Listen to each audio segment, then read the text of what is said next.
I did not completely want to believe that he's coming here to stay.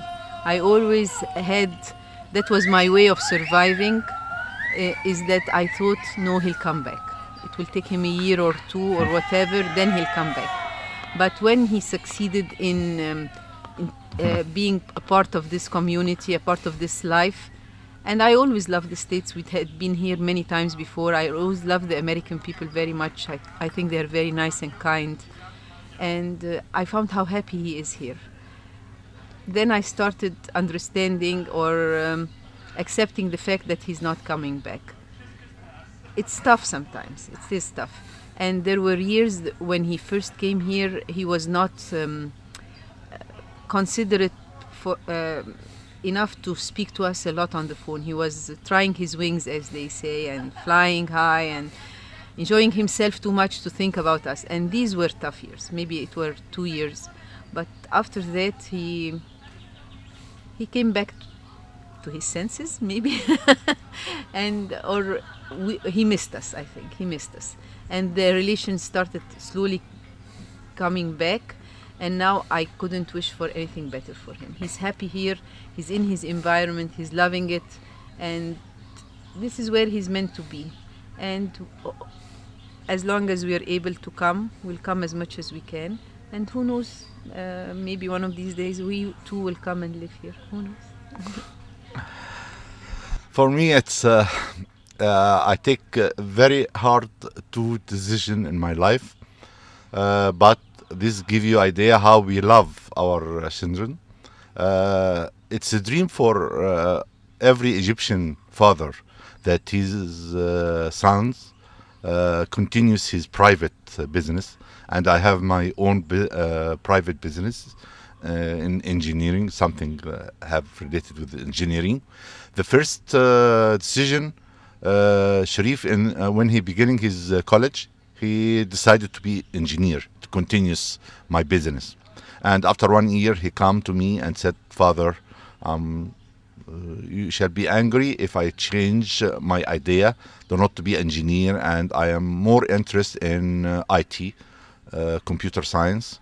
I said to him, "Shereef, do what you want, because if you like your work, you shall succeed." And this is a very hard decision, and first decision I take it.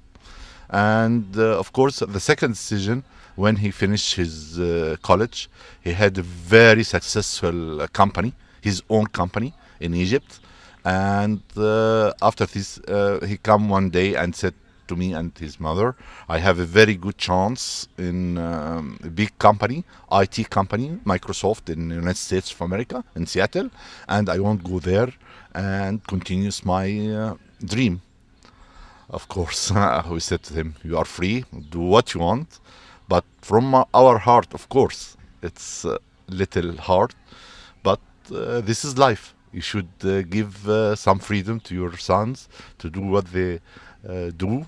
And we are so happy. In the end, the result is fantastic. And it set our minds at ease. Really, it did. I'm not only saying this in front of the camera. It made a big difference this year, especially this year.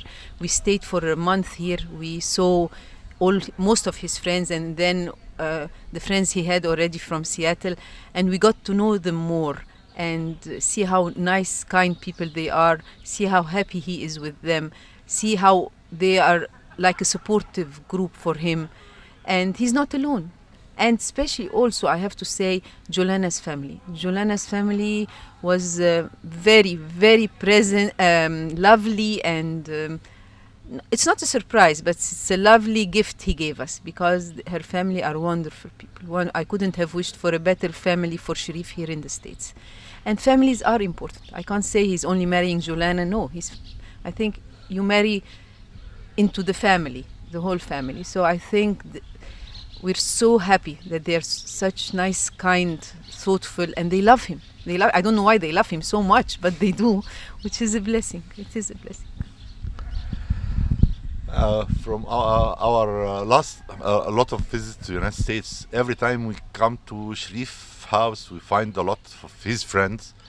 Some of them living with him, some of them are coming and going, and this is this is, I think, the way we live all our time. The important things in our life is love, to love people and make people love us. And this word, usually my mother said to me when I go to work every morning or something. She phoned me and said, "Honey, I ask God to make all the people love you, nothing else." And I think love is something very, very important. And for Jolana, I think I shall never, never dream that I shall have this lovely daughter. And I usually like to say to her, she's my princess, really, because I love her too much. She entered our heart from the first visit to Egypt, and we love her too much. My dream is he keeps his Egyptian identity, because I think it's a beautiful identity. It has a lot to offer. It has its bad points, of course, like any other culture, but it has a lot of good qualities, especially family-wise. And I hope and wish that he continues, but I know it will need a lot of hard work from his part. I wish he'll be able to, when he gets his baby, realize the big responsibility he has, and I think he does. From now he's starting to. And I wish him to teach his son Arabic, not because it's that important here or anything, but it's his heritage. And it's a language, it's a nice language. Maybe he'll never speak good Arabic, but at least he'll understand. We have others who are cousins of Hani living here in the States, married to American women, and they taught their kids to speak Arabic or at least understand it. And I think it's something beautiful to know your father's language, to know where he came from, to appreciate who he is and what he did for his kids. And I wish Shereef will do that. I hope he will.